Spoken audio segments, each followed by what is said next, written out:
Bringing alternative investments to retail investors means making things mechanically easier, a capital call mechanism, having distributions, individual investors they're just not familiar with, and it's unrealistic to ask them to become familiar with that.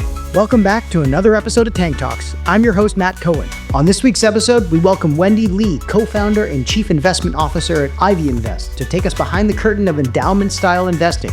Wendy and I chat about how Wendy's small-town roots shaped her transition to big finance after she moved to New York City to first learn about the endowment world.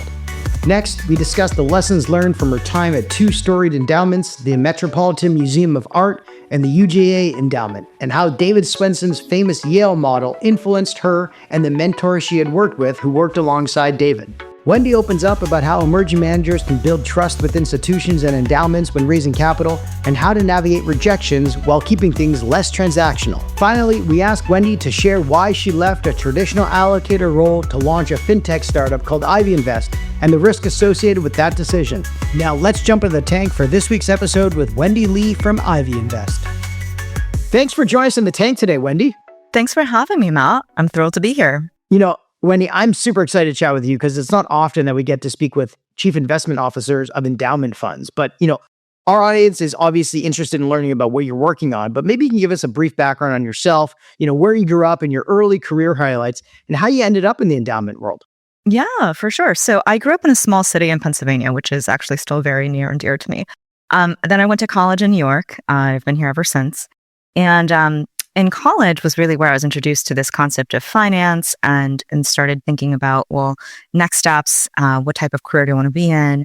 And I wasn't expecting to end up on the endowment side. I happened to see the Met Museum Investment Office was recruiting for its first analyst hire. And I went through the interview process and I really enjoyed the folks I met.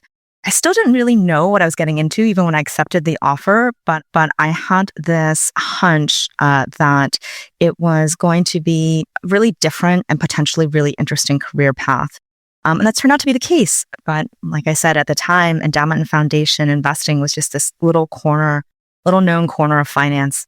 And so I sort of took a leap of faith when I went to the Met Museum Investment Office. Well, you went from a small town to the epicenter of finance in New York, and you studied at Columbia. What was that shock like? I mean, I remember going down to New York for interviews when I was, just coming out of college, and it was pretty amazing seeing, the trading desk for the first time. But what was it like for you coming from a small town to New York?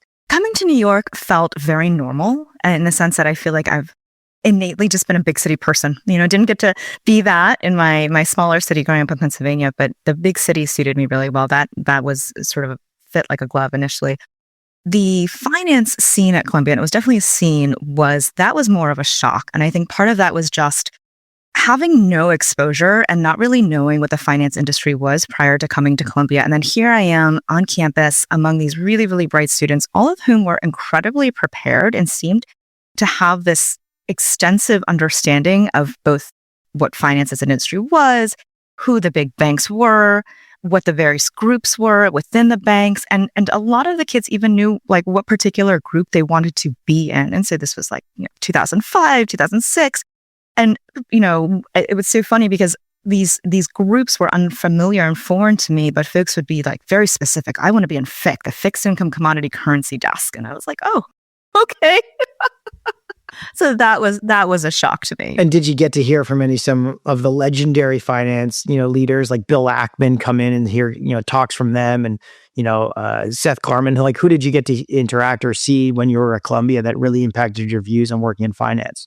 So when I was at Columbia, that might have been more for the business school. Those folks might have come in to talk to, right? So as an undergrad student at Columbia, there is no finance degree. It's the economics department. And so we have Nobel Prize winning economics professors at Columbia. And some of those classes were really inspiring just from like an intellectual standpoint, but it was a lot less around investing in finance. Got it. Okay. So you take the leap of faith and jump into the world of endowment. I mean, what a jump it must have been. Can you share some memorable moments, starting off at the Metropolitan Museum of Art and learning about sort of portfolio management, working within a uniquely art-driven sort of organization, and what that was like for you? Absolutely. So when I think about the Met Museum, I think what really stood out to me was just that this portfolio had been running an established investment program for many, many years, since the late 80s. And so stepping into a portfolio that was already pretty sophisticated, pretty well run, and really understanding what a high quality portfolio looks like from both a asset allocation standpoint, a manager selection and the types of managers in which we were invested, from a liquidity management standpoint. All of those things were very formative.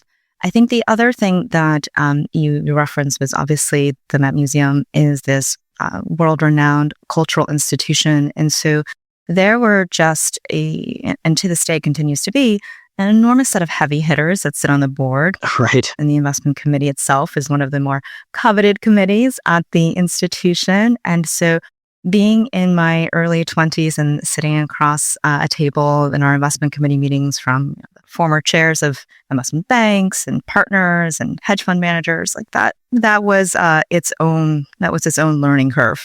Any without naming names, any unique lashings or any sort of like pushback you had, kind of shaking in your boots moments? I remember having those with some big hedge fund executives that I was sitting across the table from, hearing them telling my idea was really stupid. But anything for you that was earth-shattering for you? Fortunately for me, I was quite junior at that time, and so I was not presenting any of the more controversial ideas. Got it. There were definitely conversations that were more heated, but it was in general. This was, and all kidding aside, the investment office had earned the respect of the investment committee, and so I had a really great experience in terms of what does good governance look like from an investment committee, investment office relationship standpoint. Right. And so I do not take that for granted. That's something I've always shared with folks that are considering entering into endowment foundation roles, is really understand what is the dynamic between the investment committee and the investment office. How is the governance structure set up? And I don't even mean everybody wants discretion, investment discretion. I'm not even referring to discretion. I just mean, what is that level of conversation and where do those strategic conversations lie? Mm-hmm. Everyone typically points to David Swensen's Yale University, legendary chief investment officer, as the go-to example for an endowment fund manager, who revolutionized the use of alternatives in institutional portfolios and pioneered like the Yale model, which obviously emphasized more private equity and hedge funds and other alternative investments in reducing reliance on the traditional stocks and bonds portfolio. How did David Swensen's model impact your views, or was it already set in stone? Did you ever cross paths with David? Like, what was that sort of belief like when you got there, and did that change over the time you're working at the Met? So the investment office at the Metropolitan Museum of Art was very much part of that Yale network, because the chief investment officer at the Metropolitan Museum of Art, she's still the current chief investment officer, Laura Meserve, she was the one who hired me when I started at the Met Museum of Art, and she had previously worked with Dave Swensen at Yale in the Yale investment office. And so our investment office at the Met was very much part of that network of calls that got made if there was a manager that was in the Yale network that folks were looking at. And so there was very much for me, like an early understanding of what does that network effect look like when there is a group of investors that is similarly aligned, that are looking for similar types of qualities in an investment manager, and who can then together as an aligned group oftentimes negotiate on terms together, or negotiate for certain things that are important to that set of investors. And so there's access, but there's also just alignment, right? And so early on, I really understood the importance of having alignment between the LP and the GP, but also alignment of, among the set of LPs as well. And so in terms of the other aspects of, did I get to meet Dave?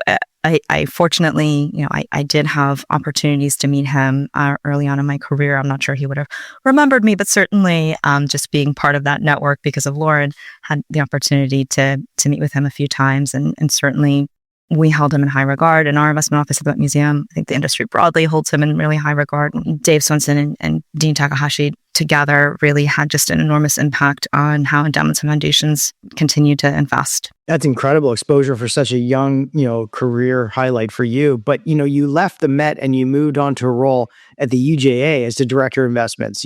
How difficult was it for you to navigate some of the political chess matches at what I can only imagine being an also very culturally heavy endowment investment committee board in New York, and also some of the things that they did differently than what they were doing at the Met. It's funny that you asked in that particular way, because I think you're so right. When I joined the investment office at UJA-Federation of New York, Colin Ambrose, he was the CIO there, and he was looking to build out the investment team because he was building a new investment office that was it was a portfolio that existed, but it was not a portfolio that had been overseen by a dedicated investment office. And so it was it was a new investment office built out. And so with that, it goes back to sort of what I was saying. There was a learning curve. There was a period of establishing credibility as an investment office with that investment committee. And to your point, it was a heavy hitter, an opinionated investment committee. And so I learned very early on, and this was a very different set of learnings from Colin, which I, again, just highly, highly value. It was this learning curve of understanding, how do you build that rapport? How do you have patience to build credibility? How do you navigate where there are disagreements? And to your point about how did the portfolio look different, the portfolio at UJA-Federation was much heavier into hedge funds. Mm-hmm. It was much lighter in terms of private assets, private equity in particular. And so there were some significant shifts that we were looking to make over time. But I also, going back to sort of what I mentioned about establishing credibility and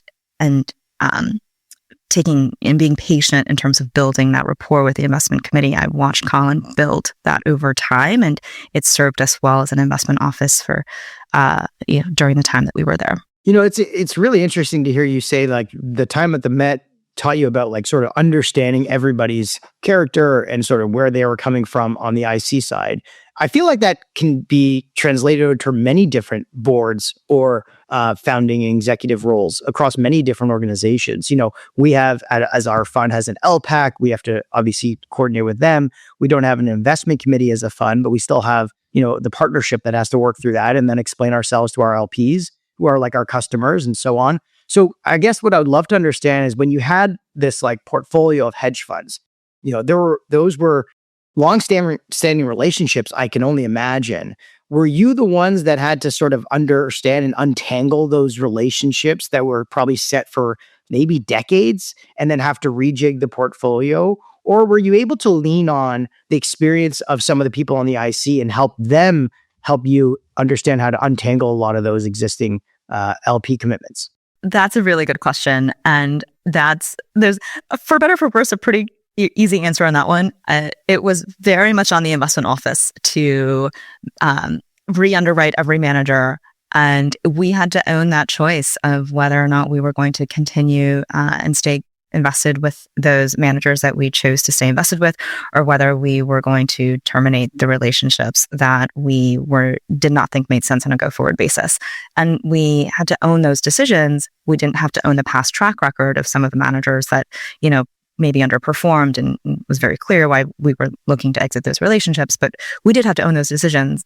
And so, it's never a fun call to make to say that we are, we're terminating the relationship. But that's also, that's part of the lessons and part of the skill set you have to learn as an LP is, how do you manage a relationship through the ups and the downs? And then even when you terminate a relationship, how do you still maintain a friendly and cordial relationship on a go-forward basis? Because again, these careers are long. These businesses are like, it's a long career path. Right. And for, kind of every manager that I assume that you're taking off the docket, you're adding another one, and that begins a new relationship for you to foster and develop. So it's obviously not so great for the ones that are being cut, but there's ones that are being added that can really turn into some fruitful long-term relationships. Speaking of long-term, you spent 4.5 years at the Met. You spent almost 9 years at the UJA, and then another 4.5 years at Mother Cabrini Health Foundation before starting what you're working on now, which is Ivy Invest. And you're the co-founder and chief investment officer of Ivy Invest.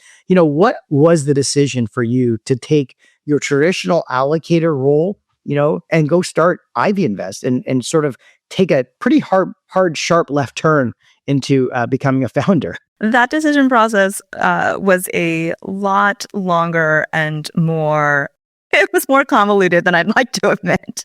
I think part of it was if you had asked me 6 months prior to making that decision, before the opportunity to really build this business with my now two co-founders even crossed my plate, I would not have envisioned myself doing something like this. This was not necessarily in my game plan for how I envisioned my career path, because I had a really satisfying and really fulfilling career on the endowment foundation side. I loved the institutions for which I worked, and I was excited to take on it. I was ready. I was already thinking about what might a future step within the endowment foundation world look like. And so I was thinking about what it might look like if I were to leave Mother Cabrini Health Foundation, but I just assumed it was for another endowment foundation role. And so for me, at least, part of the conversation and part of the decision-making process was around what are the things that I can learn in this experience that I would not otherwise have an opportunity to do, would not otherwise have an opportunity to sort of expand my horizons and really challenge myself. And there were so many unknowns in taking on this founder role. And I think it was the unknowns that were the most appealing. It was very much a question of just how far can we take this? And how many ways can we sort of potentially change what investing looks like for individual investors, as much as what are all the ways that I can grow as an investor and a professional myself personally. And then finally, as I was agitating about taking such a sharp left turn as you described it, it was my husband who finally sat me down. He sat me down and he said, "Well, Wendy, you clearly want to do this. And whatever your hesitations are, I need you just to stop it." You clearly want to do this. Stop agitating. Just do it. Okay, so you're standing over the edge of the cliff. You got both feet firmly planted, and your husband just looks at you and pushes you over the cliff and says, "Have fun and enjoy." And that's what I'm picturing. Oh gosh! But I mean, amazing. Good for you to have the courage to make that jump. But tell our listeners exactly what Ivy Invest is doing and the problem that it's solving for the everyday person that, again, most people don't really understand what happens on the inside of the Met or the UJA or any other large endowment for that matter. Absolutely. So the average individual investor's portfolio is some combination of likely stocks, bonds, and that looks nothing like how institutions invest. Institutional portfolios have broad asset class exposure across publics and privates. And so the problem that we saw was that individual investor portfolios look nothing like institutional investment portfolios. And they have not looked like institutional investment portfolios for going on 30, 40 years at this point. So it's not like this is a recent divergence in how these two sets of investors allocate their portfolios. It has been going on for a very, very long time. And so that means that there have been decades of difference in terms of risk and return that these portfolios have taken and decades of difference in the types of returns that have been generated by institutions versus individuals. And so we at Ivy Invest, we said, well, how can we bridge this gap? We looked to solve the issue because there were multiple barriers. There was sort of structural barrier. How do you find a fund or a structure that can invest flexibly, but also take in retail investor capital? How do you solve the access problem of investing into asset classes and in managers that execute those strategies well in those asset classes? And then how do you deliver something that is a more complex and diversified portfolio to individual investors? And so we sort of went down the list and we knocked out each of those barriers. And it was not easy by any stretch to, build a new fund, have it be an SEC registered 40 Act closed-end interval fund. It was not necessarily easy to build a new technology platform that would allow us to deliver that fund directly to individual investors. But that's where we are today. So Ivy Invest today, we are a technology platform and we are a registered 40 Act fund that offers a single product. It is a fund that is invested across publics and privates. It's about 55% public stock and bond investments, 45% private alternative investments. And we deliver that fund to individual investors at a $1,000 investment minimum. So any US-based investor is eligible without any wealth requirements to invest into our fund. Interesting. Okay, you're really democratizing access to alternatives, which is something we've seen a lot happen. But what we've seen also is people giving this sort of a la carte mix of sort of products that you can choose from, whether you want private credit, private equity, venture capital, because everything has different durations and risk tolerances to it, right? So how is your one fund strategy at Ivy Invest more appealing to the everyday investor, in your opinion? And why did you structure it that way? What you alluded to is actually something that we saw as a big challenge for individual investors. This marketplace offering, this a la carte offering that you referred to, where the early movers into democratizing alternatives, I think, really brought, and I give them a lot of credit for bringing non-stock bond investments to individual investors, but they brought them predominantly in this marketplace way, which was, here is a platform and here are a lot of different choices. Sometimes it was as specific as individual private loans that you can participate in as an individual investor. And these platforms place a high burden on the end investor to make these investment decisions in these alternative investments that are typically more complex, they are typically more opaque, they are typically not liquid. And to ask an individual investor who does not have experience underwriting these types of investments, it's a really tall order. And it's probably oftentimes not a decision that an individual investor is prepared or able to make. And so from our standpoint, as you alluded to, many of these investments, whether it's private credit, private equity, real estate, infrastructure, these are very different investment strategies. They require different investment skill sets. They are typically executed by very different teams of folks, again, with differing areas of expertise. And so from our standpoint, from my standpoint as an institutional allocator, when I would sit in these seats at endowments foundations and what we do here at Ivy Invest, we're taking that lens of each of these asset classes, each of these investment strategies has a different risk return profile put together, piecing the puzzle together. We understand which of these risk profiles makes and what's in what size, and we know which managers and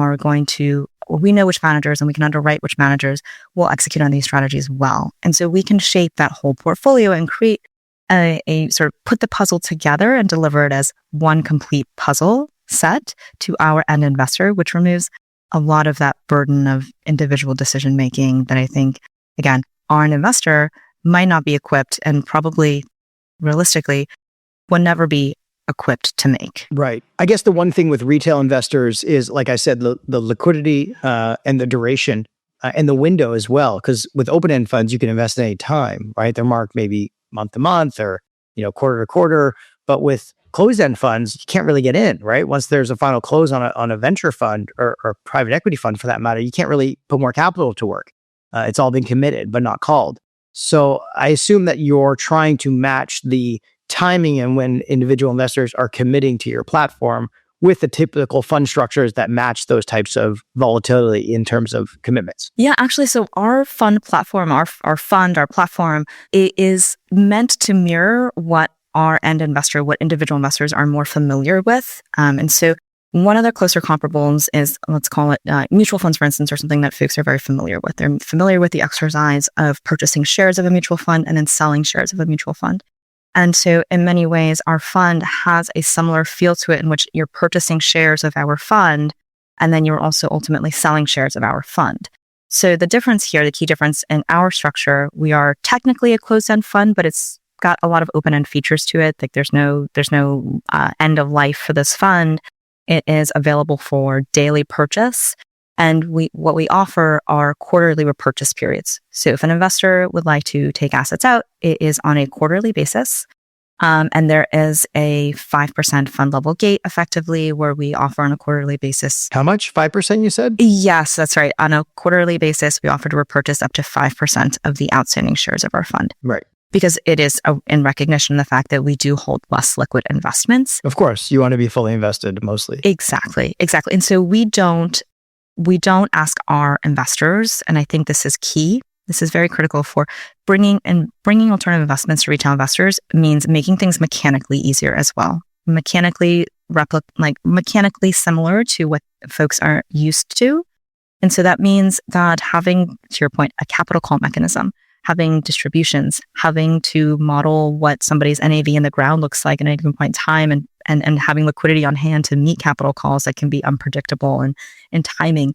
Those, I think, are mechanics that individual investors, they're just not familiar with, and it's unrealistic to ask them to become familiar with that. Got it. Okay. Well, I want to put a pin in that for just a second. I want to go back to your time, working in the portfolio management space at the endowments. A lot of emerging managers or listeners of the podcast, I myself being an emerging manager as well, what are some of the things that emerging managers should always do when meeting with, institutional investors and endowments and CIOs like yourself, when getting prepared to go up against all the different other managers that they're, canvassing for potential commitments? I think you said it there in your question. It's how can an emerging manager be prepared for these conversations? And I think there's a couple of key pillars to this of preparedness. One is being prepared in terms of understanding who your audience is, in terms of understanding the institution across the table from you. And institutional investors are one big umbrella, but they're very heterogeneous, right? So an endowment foundation is going to look very different from an insurance fund. It's going to look very different from a pension fund. Corporate pension will look different from a public pension. And then they're all going to look very different from a sovereign wealth fund. And then family offices are sort of their institutional family offices are a whole other group of investors as well. And so all of these different institutional investors are going to approach an emerging manager differently. And some will have emerging manager programs and some won't. And some will have the willingness to take on a fund one and others won't. I think it's important going in for an emerging manager to know what the risk appetite is of that institution that's sitting across from them. And some of that is both publicly available and some of it is not. But I think it is, generally speaking, there's enough sort of reputational indicators out there that you can get a sense for how institutions, these types of institutions at least, look at early emerging managers. So that's one, is understanding. Did you have an emerging manager bucket program at any of the places you worked? And how did that work out for you if you did? So we did not have a dedicated emerging manager sleeve at any of the organizations at which I worked at. We did, however, certainly at the Met Museum and then also at Mother Cabrini and less so at UJA-Federation, we did invest in managers and fund ones. And the key distinction for the managers in which we invested were often we knew where these managers were coming from. We had some familiarity with their prior institutions. And I think this is where emerging managers are sort of two separate subsets of emerging managers. Emerging managers that are coming from a larger established institution, and I would give them one set of advice, and emerging managers who maybe don't have that background, in which case what I'm about to say is not going to apply as much. But emerging managers that are coming from a large established firm, I think what oftentimes gets lost in that sort of quote unquote spin out process is that in order to most effectively make use of that relationship that exists between the established firm they're leaving and the institutional LPs that are invested in that firm, it really is reaching out and getting to know LPs before spinning out. To the extent that, someone is thinking about doing that and becoming an emerging manager, to the extent that the investment that investor is getting to know LPs ahead of time, the investor is finding opportunities to connect with LPs ahead of time, whether it's through annual meetings or through LP meetings and diligence meetings and things like that, and creating opportunities for LPs to know them ahead of time is very useful. And then recognizing that LPs are more aware of the advantages of that seat, if you will. We call it the value of a seat that someone holds at a larger firm. So for someone who's thinking about spinning out, being very conscious and being reflective and aware of what are the advantages and the value of the seat that you're leaving, and how can you replicate that and convincingly express that to the LPs that you are then going to court. I went on a total tangent here. Matt, I apologize. No, for sure. I mean, it all kind of stems from this trust building, because these are long-term relationships, right? Especially with endowments and institutions. They're not just transactional, and emerging managers need to understand that. What kind of things did you see regarding personal touch and maybe making human connections with people and less transactional connections when you were working with some first-time or emerging managers that you think other people should take to heart? It's very easy at that first meeting to want to tell a lot about the story, to tell the LP why you're great and why your strategy is the best. And I think it's more important to establish just a personal relationship. And what I mean by that is oftentimes where I think the best conversations start are more of a, are more where the emerging managers coming in and saying like, here's who I am. This is, I'd love to understand what you're looking for as an institution. Here's the insight, and going back to that sort of two pillars of understanding. One, understanding the LP across the table from you, but two, understanding yourself and understanding your strategy and what sets you apart and why you have a right to win in your market. You have to really understand and be able to articulate that clearly. And so part of that is coming in and saying, this is what my strategy is. This is where I view myself as being differentiated, but also bringing to that more of a, what are the insights that I can offer to you as an LP? And like knowing this ahead of time and just having, whether it's a particular key insight or bringing in an angle that is more educational and content oriented. And I always think of that as being a really great place to start a relationship where it's, let's learn from each other. And as we build that relationship and we build a personal familiarity as well, like hopefully you're building personal rapport in these conversations, like you're actually getting to know them as people, not just as, name attached to an institution, but getting to know them as individuals and people.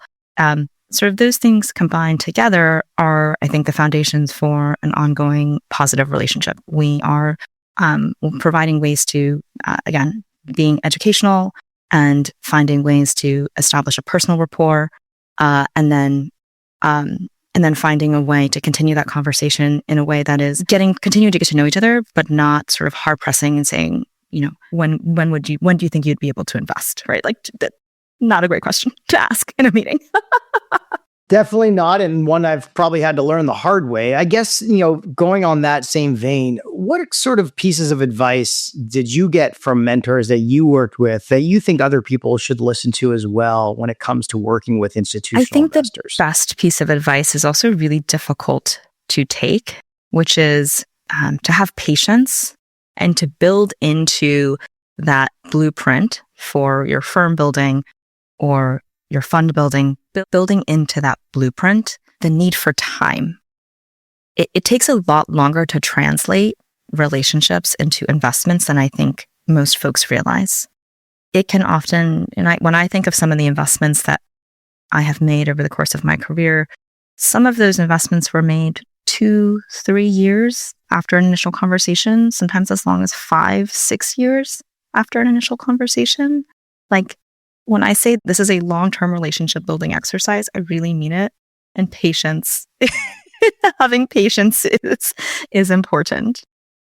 I totally agree. And that's probably the best advice that I got, which was, how much personal runway do you have? Which kind of goes along with patience, right? Because everyone's trying to get to that goal of, being sustainable. But knowing you have the personal patience to get through those early days of the unknown is really difficult for a lot of people to accept. And so it's important for people to understand that. And it's easy to see on the other side, but it's something that everyone has to go through eventually. So I appreciate you sharing that. I want to get back into your kind of role as a first-time founder, right? Because now you've gone from investor, manager, and now founder. What were some of the quick lessons you learned of a founder of a tech company that you did not think you were going to have to be challenged with in your first few months being on the job? I think so much of it relates to when you're building a tech business. Tech is the underlying piece to all of this. There were other SEC. So we're two businesses, right? We are an asset manager and we're a tech company. There were plenty of unknowns that I encountered, and really, it's funny stories for another time. On the SEC, being an SEC registered fund side, right? And so going from tax exempt, going from unregulated endowment foundation entity into a highly regulated world of SEC registered funds, lots of learnings there. And then on the technology side, there were a lot of learnings for me where I couldn't have imagined just how, and I give my co-founder who has built a lot of basically all of our tech stack, front end to back end, give him so much credit because it is really difficult, and a glitch here or there that seems minor, it turns out not to be minor.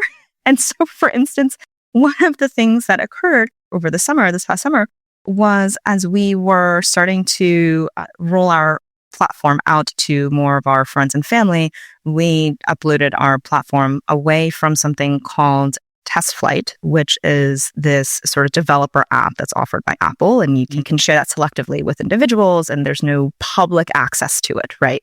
So we were transitioning off of Test Flight and putting our app directly into the iOS App Store, but we were continuing to gate the app with an invitation code.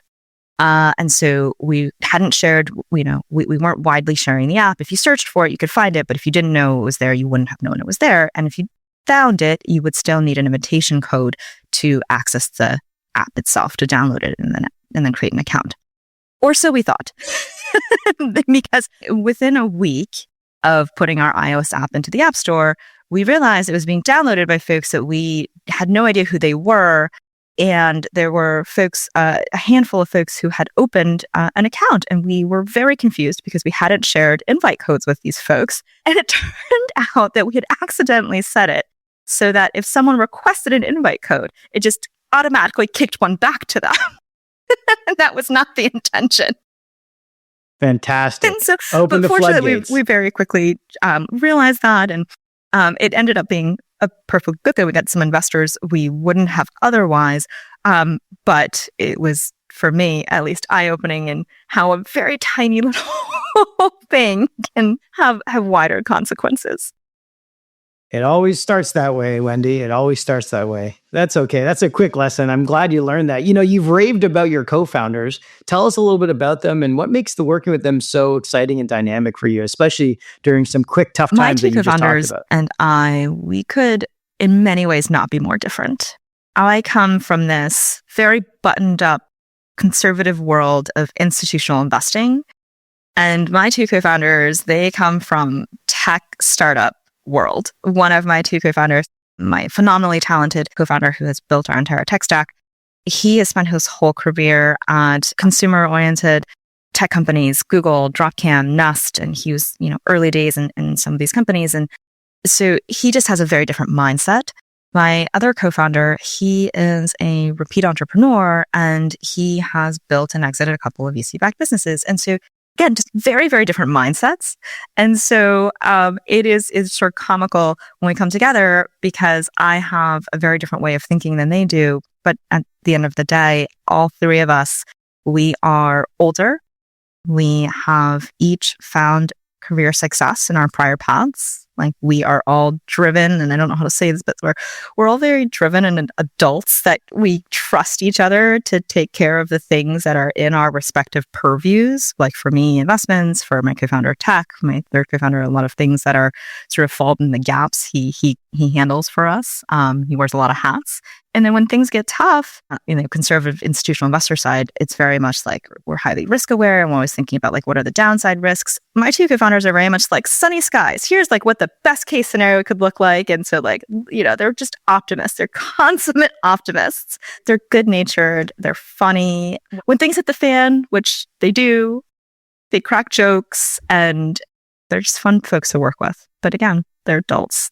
They understand the seriousness of issues when they come up, but they just have this innate ability to find the humor in it. And what would you say the biggest problem that you are going to have to overcome probably in the near term to make sure that Ivy the biggest is successful? challenge for us is in building brand awareness, making sure that we are clear in what our brand is and making it very clear what our mission is. The initial early reaction that we have heard from folks is, oh, that sounds really exciting, but I don't think I'm eligible. And so because they're just so used to having encountered that in other areas of investing and investing in alternatives. And so just really putting out the message that we are here, we exist, we have built this for all individual investors, and raising awareness about that. Fantastic. Any early highlights you can share with us? I mean, you've got a 5-star rating on the Apple Store. That's pretty good. I think early highlights are just, it's as much a surprise as a highlight, but early highlights are that we had an idea in our head of who would be the early investors that would come onto our platform. They're willing to try a new technology platform and would be interested in embracing a portfolio that is less familiar to them. We had an inkling, we had an idea of who that early customer would be. We really thought it'd be somebody in their 30s, somebody who was, in bi-coastal, in tech or finance, and that has not turned out to necessarily be the case. And so what we have seen is our investors are demographically all over the place in terms of age range, in terms of careers, in terms of where they live geographically. And so that's really encouraging, but it was also just a really big surprise that we have seen that this, because we've tried to make it relevant for really as many folks as possible, we have seen that. We've seen adoption by a really wide variety of folks. That's amazing. Well, I'm super excited to see it. And I assume it's only open to American residents. So that right now is one of the limitations. We are available only for US-based investors. Well, hey, if Canada becomes a 51st state, you never know. Maybe I'll become able to invest. All right. Before we wrap things up, we always ask our guests for their fast favorites. So first off, is your favorite podcast? Nice. Which ones do you love the most? One of my favorites is the episode on Tate's Bakery. And I love that episode because I loved the story. One, I like the cookies, and I love the story. But I also know the private equity firm that was part of the really great outcome for that story. And so I'd heard that narrative first, and heard the podcast afterwards. And so really enjoyed hearing both sides of the story. That's amazing. All right, next is your favorite newsletter or blog? It's not exactly a newsletter or blog, but I do love the Money Stuff column that Matt Levine writes. Oh, amazing. Of course. It's the way he writes that is no AI could ever write like that. Next is your favorite tech gadget? Being a tech founder, a fintech founder, I don't own a lot of gadgets or tech. I think it has to be my iPhone by default because it's my only tech gadget. It's your only tech gadget. All right, that's an easy answer if it's your only one. Perfect. Next is your favorite new trend? I'm pretty excited about, this is sort of speaking our own book here, but I'm pretty excited about the trend of really established alternative investment managers paying attention to individual retail investors, and who they're recognizing that in aggregate, individual investors hold more wealth than institutions. Yeah, we're seeing that happening in the media landscape, with like Barry Weiss leaving the New York Times and starting her own platform. I think that's happening across all of these sort of high profile roles, coming back to the common person and getting them to be your subscriber or customer directly rather through somebody else's channel, which is really cool. Next is your favorite book. I tend to like the literary classics. My favorite book is A Tree Grows in Brooklyn. It's a coming of age story about a young girl. And it's actually semi-autobiographical for the author, Betty Smith. Awesome. I'm going to have to tell my wife about that. A Tree Grows in Brooklyn. Okay, perfect. And last but not least, your favorite life lesson is to finish what you start. It comes from a Chinese idiom. There's a lot of these 4-word idiomatic expressions in Chinese. And the one that my mom would say a lot to me as a child, and it's like drilled into me now, it literally translates to, don't be a head with no tail. So in other words, always finish what you start. Oh, love it. What is it? Can you say it as in so in Chinese, 有头没尾. 有头没尾. With a head, but no tail. With a head, but no tail. Oh my God, I love it. Okay, fantastic. Well, thanks for joining us in The Tank today with Wendy Li, co-founder and chief investment officer. Thank you so much for Ivy having Invest. me, Matt. This was really fun. Hey everyone, thanks for tuning in to another episode of Tank Talks. We hope you found today's conversation as insightful as we did. If you're enjoying the show, we've got 3 quick things to ask of you. First, hit that subscribe button on your favorite podcast platform so you never miss an episode, whether that's Apple Podcasts, Spotify, Google Podcasts, or YouTube. Next, follow us and stay up to date on upcoming episodes and behind-the-scenes content on social media with Twitter, LinkedIn, and Instagram. And lastly, share the love. If you found value in today's episode, share with a friend or colleague who'd benefit too. Your support helps us bring in more amazing guests and keeps the Tank Talks engine running. That's it for today. Until next time, keep disrupting and innovating.